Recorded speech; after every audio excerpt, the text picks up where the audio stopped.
নমস্কার বন্ধুরা, আমি অপর্ণা মণ্ডল আর আমার চ্যানেল অপর্ণা মণ্ডল সবাইকে স্বাগত। তো সুন্দর একটি ভিডিও নিয়ে চলে এসেছি তোমাদের সামনে। তো চলুন দেখা যাক আমি ভিডিওটাতে কি করছি। তো দেখতে পাচ্ছ বন্ধুরা, ঘড়ির কাঁটায় 12টা বাজতে 10 মিনিট বাকি, আর আমি ভিডিওটা নিয়ে চলে এসেছি তোমাদের সামনে। তো আমি রান্নার ধারে চলেই এসেছি, দেখতে পাচ্ছ বন্ধুরা। আর প্রচণ্ড গরম পড়েছে, আমি বারবার ঘাম মুছছি, এত গরম আর সহ্য হচ্ছে না। তো তোমরা ভাবতেই পারো বেলা 12টার সময় আমি কেন রান্না করছি। কারণ আমি সকালে অনেক কাজ করেছি, আমার মাটির ঘর বারান্দা একটু গোবর দিয়েছি, কাঁচা ছিল কিছু কেচেছি, তারপর রান্নার ধারে চলে এসেছি। তো আমি পুরো রান্নাটা কাঠের উনুনেই করব, আর এই গরমে দেখতেই পাচ্ছ কাঠের উনুনে রান্না করতে কত কষ্ট। তো দেখতে থাকো পুরো ভিডিওটি।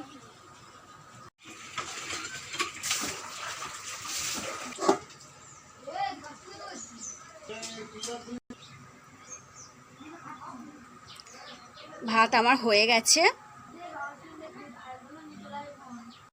তো এদিকে কড়াইয়ে আমি ডাল সিদ্ধ বসিয়ে দিয়েছি।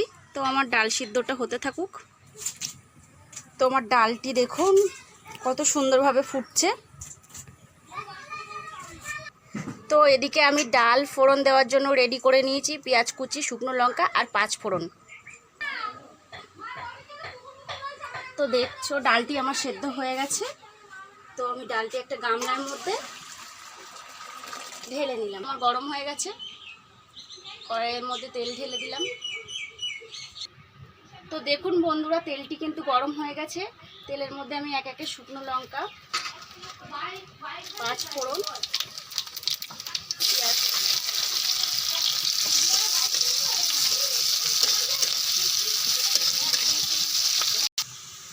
তো দেখো আমার পেঁয়াজটি ভাজা ভাজা হয়ে গেছে। আমি ডালটি ঢেলে দিলাম।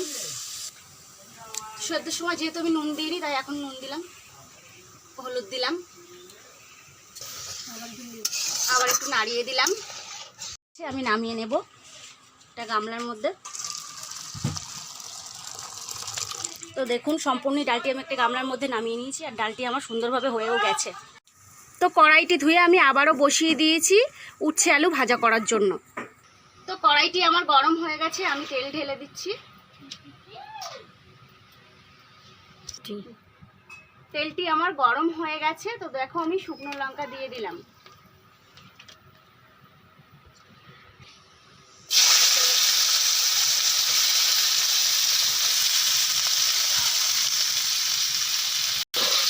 উচ্ছে আর আলুটা আমি কড়াইয়ের মধ্যে দিয়ে দিলাম।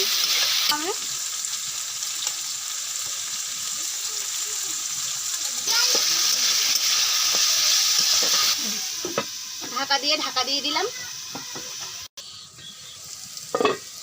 তো দেখুন নুনটা দেওয়ার কারণে আমার উচ্ছে আর আলুটা কত সুন্দরভাবে নরম হয়ে এসছে। একটু হলুদ দিয়ে দিলাম, এবারে আবারও নাড়িয়ে চাড়িয়ে নিলাম। তো দেখো আমার উচ্ছে আলু ভাজাটা সম্পূর্ণ হয়ে গেছে।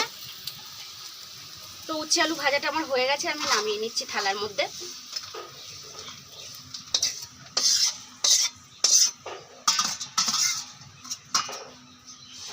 বসিয়ে দিয়েছি।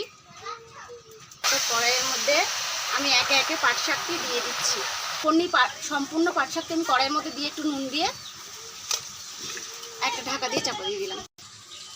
তো দেখতে পাচ্ছ আমার শাকটি সম্পূর্ণভাবে সেদ্ধ হয়ে গেছে।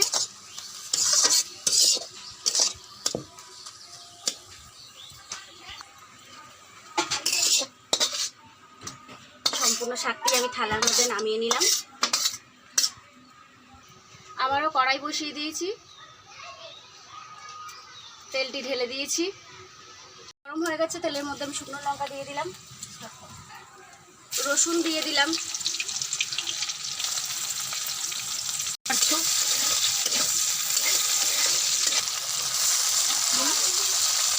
আমি শাকটি ঢেলে দিলাম, একটু নাড়িয়ে চাড়িয়ে দিচ্ছি। তো দেখতে পাচ্ছ আমার শাক ভাজাটা হয়ে গেছে বন্ধুরা। আর গরমে বসতে পারছিলাম না, তাই ওখান থেকে উঠে এসে শাক ভাজার ভিডিওটা দেখালাম। তো দেখতে পাচ্ছ এদিকে আমার মেয়ে আর ওর বাবাকে খেতে দিয়ে দিয়েছি, ওরা খেতে বসে গেছে।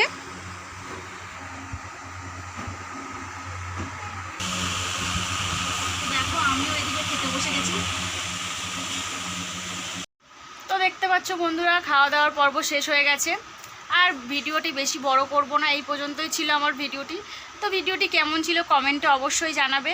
আর তোমরা ভীষণভাবে আমাকে সাপোর্ট করো, তোমাদের সাপোর্ট ছাড়া আমি একটু এগোতে পারবো না। আর আমার চ্যানেলটিকে সাবস্ক্রাইব করে আমার পাশে থাকো। দেখা হচ্ছে পরবর্তী কোনো ভিডিওতে।